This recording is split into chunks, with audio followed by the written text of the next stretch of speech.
मर्दों और औरतों में एक चीज़ कॉमन है जो छोटी-छोटी बात पे हर्ट हो जाती है। वो होती है उनकी ईगो। एक क्लाइंट है मेरी 2 दिन पहले उनसे फ़ोन पे बात हो रही थी, तो उन्होंने कहा कि मैंने अपने हस्बैंड को उनकी गलती बावर करवाई। उनको बताया कि इससे उनको बहुत नुकसान होने वाला है, लेकिन जब तक उनको नुकसान नहीं हुआ, वो सुकून से नहीं बैठे। आखिर ये मर्द हज़रात बात क्यों नहीं मानते? ओके, तो ये मर्दों की ईगो होती है जो उनको आपकी बात मानने से रोकती है। तो क्या तरीका होना चाहिए इन मर्दों को डील करने का और इनको करेक्ट करने का? बेसिकली ये व्लॉग सारे मर्दों के लिए है। कोई भी लड़की या खातून अपने हस्बैंड को, फियांसे को या फिर अपने बॉयफ्रेंड को या फिर किसी भी मेल फ्रेंड को ट्रीट करना चाहे, तो इन सब रूल्स को फॉलो करके ट्रीट कर सकती है। लेकिन मैं स्पेसिफिकली हस्बैंड को कैसे ट्रीट करना है, उसके हवाले से बात करूँगी। पहले 7 पॉइंट्स, 7 रूल्स वो है जो कि जनरली आपने माइंड में रखने हैं हर मर्द को ट्रीट करने से पहले, जब आप उसको करेक्ट करने लगे या करेक्ट करना चाहती हैं तो। वो जर्नल है, यानी कि इस तरह के पॉइंट्स हैं जो कि आपने हर तरह के ट्रीटमेंट में करना ही करना है। अगर आप इनको अपनी आदत का हिस्सा बना लेंगी तो आपको उनको ट्रीट करना आसान हो जाएगा।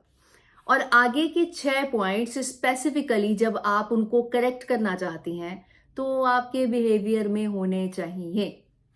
अच्छा जी, फर्स्ट पॉइंट जो जनरली ट्रीट करते हुए होना चाहिए आपके अंदर, या आपने जिसका ख्याल रखना है ताकि आपके हस्बैंड आपकी बात को माने और आप उनको गैर महसूस अंदाज में करेक्ट भी कर दें और उनको पता भी ना चले कि उन्होंने कब आपको फॉलो करना शुरू कर दिया है। खैर, ये थोड़ी-सी मैनिपुलेशन नहीं हो सकती है, क्योंकि आपने जिस बात के लिए उनको मनाना है, वो बात आपको पता है कि हाँ, ठीक है और इनके लिए भी बेहतर है, इसीलिए आप उनको गाइड कर रही हैं या बता रही हैं कि इसका बहुत नुकसान होने वाला है। पहली चीज़ का ख़्याल जो आपने रखना है, वो है क्रिटिसिज़्म। कभी भी नहीं करना, तुम ये हो, तुम वो हो, तुम्हारे अंदर तो ये बुराई है, अगर तुम ऐसे हो जाओ तो बहुत अच्छे हो जाओगे। क्रिटिसाइज़ किसी सूरत नहीं करना। Girls, you are not boss. घर के अंदर दोनों बॉस होते हैं। कहने का मतलब ये है कि अगर कभी खाने में नमक ज़्यादा हो गया और हस्बैंड ने कहा कि आज खाने में नमक ठीक नहीं है, कुछ थोड़ा-सा और भी कमी लग रही है, तो उठ के जाने के बजाय आपने उस गलती को एक्सेप्ट कर लेना है और बोलना है ठीक है, ओके फाइन, मैं नेक्स्ट टाइम इसको थोड़ा बेहतर करती हूँ या कम रखूँगी नमक। गलती को एक्सेप्ट करने से कोई फ़र्क नहीं पड़ने वाला और इससे आपके हस्बैंड को भी बॉस होने की थोड़ी फ़ील आएगी। तो घर में दोनों इक्वल बैलेंस पे चलेंगे ना, मतलब एक बंदा बॉस नहीं है, दोनों हैं, दोनों की चलती है, तो ज़रा ईज़ी हो जाता है, घर का माहौल पुरसकून रहता है। पॉइंट नंबर 3, अपने हस्बैंड की किसी भी अच्छी चीज़ को एप्रिशिएट करना एक फ़रीज़ा बना लें। कि आपने उनकी किसी भी अकम्प्लिशमेंट पर या फिर उनकी कोई अचीवमेंट है या कुछ ऐसा काम जिससे आपको लगता है कि कोई इम्प्रूवमेंट आई है उनकी पर्सनैलिटी में या फाइनेंसिस में, व्हाटएवर मैटर कुछ भी हो या किसी भी तरह से, तो आपके चंद जुमले कहने से एक हौसला बढ़ता है सामने वाले का और दूसरा ये कि आपका एक अपना मयार, एक इमेज बनता रहता है उसके माइंड में। जब आप तारीफ करते हैं तो एक छोटा-सा घर बन जाता है सामने वाले के दिल में। तो उस दिल में जगह बनाने के बाद आप ईज़िली अपनी बात मनवा सकते हैं। जब उनको किसी करेक्शन की तरफ लेकर आएँगे तो वो आपकी बात मानेंगे 80 टू 90%। पॉइंट नंबर 4 जिसका आपने हमेशा ही ख़्याल रखना है, वो ये है कि कंपैरिज़न नहीं करना अपने मर्द का किसी और के साथ।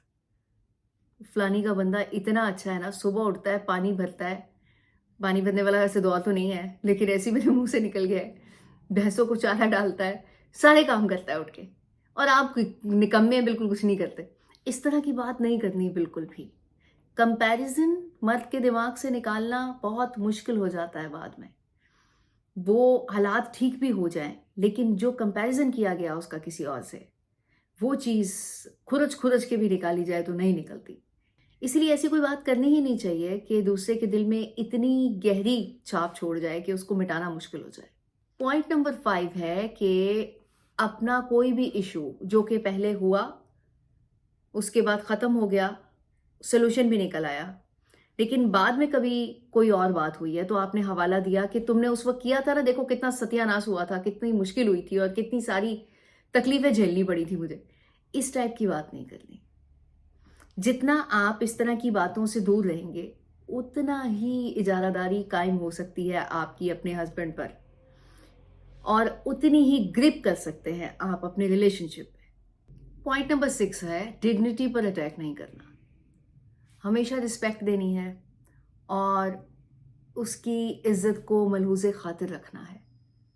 कभी इस तरह के जुमले अदा नहीं करने जिससे आपके हस्बैंड को लगे कि हाँ, इसने मेरी डिग्निटी पे अटैक किया है।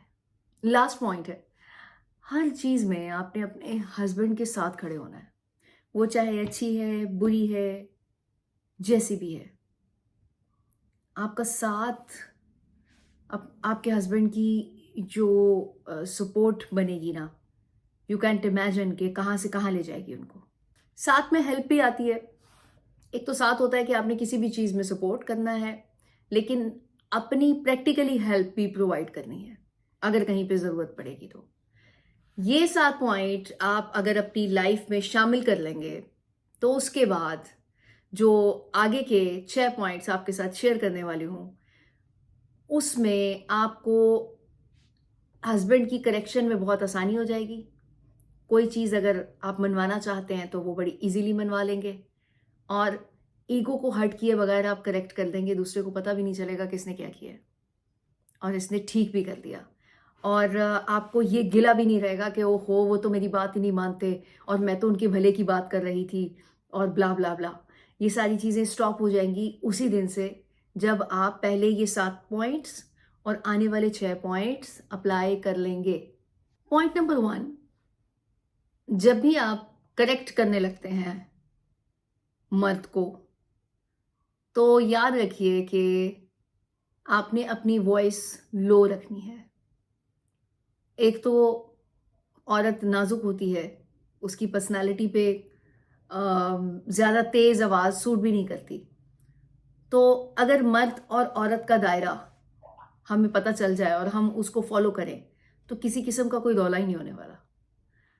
तो औरतें अगर इस चीज़ का ख्याल रखेंगी कि कभी भी करेक्शन करते हुए अपनी आवाज़ नीची रखेंगी, उसका असर ज़्यादा होगा।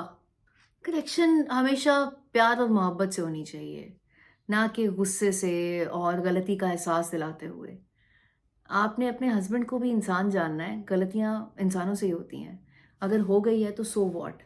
उसको करेक्ट करना है, तो ये याद रखिए जब तक प्यार से नहीं करेंगी, नहीं होने वाली। अपने हस्बैंड की करेक्शन करते हुए एक चीज़ का ख़ास तौर पे ध्यान रखना है कि बच्चों के सामने उसको करेक्ट नहीं करना। ख़ास तौर पे अपने बच्चों के सामने। किसी और के बच्चे हों तब भी नहीं। क्योंकि छोटों के सामने जब भी आप किसी बड़े को इस तरह से करेक्ट करने की कोशिश करते हैं, तो उसकी ईगो तो बहुत ही ज़्यादा हर्ट होती है। और दूसरा ये कि उसको ये भी अच्छा नहीं लग रहा होता कि मैं बड़ा हूँ और किसी बच्चे को ऐसा लगे कि मुझे कुछ नहीं आता या मैंने कुछ गलत कर दिया है। तो इसीलिए बच्चों के सामने बिल्कुल भी नहीं। चौथी चीज़ का ख़्याल रखना है आपने, वो है गुस्से में कभी भी करेक्ट करने की कोशिश नहीं करनी। क्योंकि एक तो पहले ही वो नॉर्मल लेवल से हाई लेवल पे है, और जब हाई लेवल पे है तो उसकी सोचने समझने की सलाहियत पहले ही कम हुई भी है। आप अगर मज़ीद उसे समझाने की कोशिश करेंगे तो ब्लास्ट ही होने वाला है, और साथ वो सारे ब्लास्ट का मलबा आपके ऊपर आके गिरेगा। तो इसीलिए आपने उस लेवल से नीचे आने का वेट करना है, और गुस्से में कोशिश करनी है को पानी पिला दें, कुछ जगह चेंज कर दें, कुछ और बात कर लें। अगर वही बात हुई है जिसको आप करेक्ट करने लगे हैं और उसी बात पे गुस्सा है, फिर तो आपने उसका जिक्र भी नहीं करना। पहले नॉर्मल कंडीशन में लेकर आना है, खिड़कियां खोलनी है दिमाग की, उसके बाद कुछ और करेंगे। Don't attack his manhood. कभी भी आपने ऐसे जुमले इस्तेमाल नहीं करने कि तुम तो रियल मर्द ही नहीं हो, तुम्हारे अंदर तो ये करने की सलाहियत ही नहीं है, और तुम खुद से ठीक हो जाओ वरना मैं तुम्हें ठीक कर दूंगी। याद रखिएगा, मर्द को आप कभी ठीक नहीं कर सकती जब तक वो खुद से एग्री नहीं होगा ठीक होने के लिए। और खुद से वो हमेशा तब एग्री होगा जिस वक्त आप प्यार और मोहब्बत से उसे चेंज करने की बात करेंगी या कोशिश करेंगी, तब वो आपकी बात मानेगा, ये गारंटी है। पॉइंट नंबर 6 है और लास्ट है कि अब ये सब कुछ करने के बाद, पता चलने के बाद, हमें एक्चुअल में करेक्ट करना है तो कब करना है। तो ये पॉइंट नंबर 6 भी है और कंक्लूजन भी है कि आपने किस वक्त ये स्टेप उठाना है। जब बहुत ज़्यादा सुकून हो, दूसरे इंसान के पास टाइम हो, वो बैठ के आपकी बात सुने और आप उसे सुनाएं और बिल्कुल यही रूल्स फॉलो करते हुए सुनाएं, तो वो 95 to 98% आपकी बात मान लेगा। 2% का मार्जिन इसलिए दिया है कि माइट बी पॉसिबल कि कोई ऐसी बात हो जिस पे वो एग्री ना करे, तो शायद थोड़ी बहुत हैंकी बैंकी कर सकता है। तो आपने उसको उसी तरह टैकल करना है जैसा कि मैंने शुरू में बताया। लेकिन पहले के साथ रूल्स अप्लाई करते हुए अगर आप किसी के साथ चल रहे हैं, तो आगे के ये 6 रूल्स जब अप्लाई करेंगे तो किसी को करेक्ट करने में आपको कोई ज़्यादा वक्त नहीं लगने वाला। दूसरा इंसान आप पे ट्रस्ट करेगा और आपके साथ चलेगा। दूसरे इंसान से मुराद हस्बैंड ही है, मेल हजरात ही हैं, क्योंकि ये स्पेसिफिकली वीडियो मेल हजरात की नेचर को देखकर बनाई गई है। नेचर भी और साथ साइकोलॉजिकली भी जो चीज़ें इम्पैक्ट डालती हैं मर्द हजरात पे, उनको जहन में रखते हुए मैंने ये पॉइंट्स निकाले हैं और उम्मीद करती हूँ कि आप अपनी बातें मनवाने में कामयाब हो जाएंगे। अब ऐसा नहीं है कि आपने अपनी नाजायज़ बातें मनवाना शुरू करनी है, बल्कि आपने एक दायरे में रह के करेक्ट करना है और अगर कोई छोटी मोटी अपनी बात है तो वो भी इस तरीके से मनवा सकते हैं।